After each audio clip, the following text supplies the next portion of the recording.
Good day সবাইকে। আমি বানিয়েছিলাম সকাল সকাল চাইনিজ চাউমিন নয়, বাঙালি চাউমিন।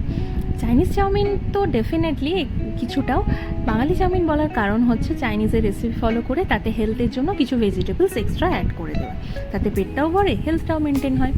তো এটার জন্য প্রথমে একটা প্যান নিয়ে সেটা গরম করে তাতে অলিভ অয়েল বা সাদা তেল যেটা ইচ্ছা অ্যাড করে নিয়ে তারপরে তাতে 2টো হোক কি 3টে হোক যেরকম ইচ্ছা ডিম দিয়ে সেটা একটা ভুজিয়া ফর্মে বানিয়ে নিয়েছিলাম। তারপরে আবার প্যানেতে একটু অলিভ অয়েল নিয়ে, তো কেউ চাইলে সাদা তেলও অ্যাড করতে পারে, সেটা গরম হলে আগে থেকে স্লাইস করে রেখেছিলাম কিছু পেঁয়াজ, সেটা তারপরে অ্যাড করে দিয়েছিলাম। পেঁয়াজটা বেশি এখানে ফ্রাই হবে না, জাস্ট একটা হালকা সথে মতো হবে।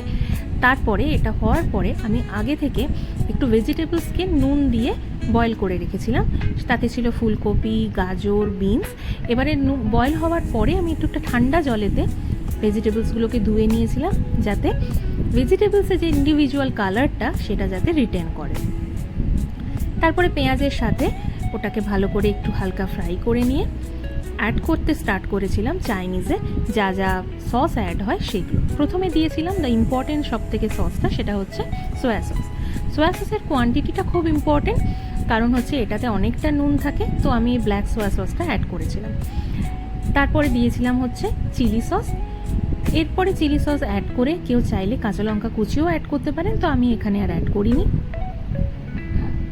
তারপরে অ্যাড করেছিলাম হচ্ছে টমেটো সস। টমেটো সস দু ধরনেরই পাওয়া যায়, একটা হচ্ছে যে একটু মিষ্টি মতো আর একটা হচ্ছে ঝাল মিষ্টি মতো, তো আমি এখানে ঝাল মিষ্টি যেটা টমেটো সস সেটা অ্যাড করেছিলাম।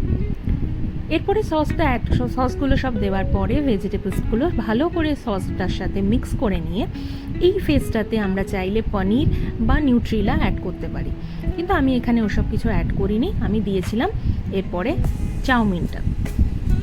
চাউটা আমি আগে থেকে 80% বয়েল করে রেখেছিলাম। বয়েল করার সময় আমি সাদা তেল আর একটু নুন ব্যবহার করেছিলাম।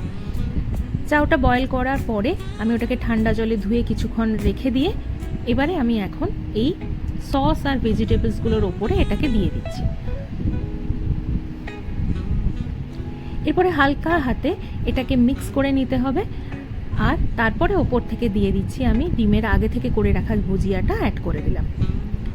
অ্যাড করার পরে দিয়ে দিলাম হচ্ছে ওপরে গোলমরিচ, কিছুটা একটু লেগেছিলো আর একটু সোয়া সস আর রেড চিলি সস, সেটা অ্যাড করে তারপরে আমি ম্যাগির যে মশলা হয় সেটা একটু ওপর থেকে দিয়েছিলাম যাতে টেস্টটা ভালো হয়। তারপরে কমপ্লিটলি রেডি হয়ে গেছিলো আর চটপট খেয়ে নিয়েছিলাম গরম গরম। আসছি নেক্সট ভিডিও।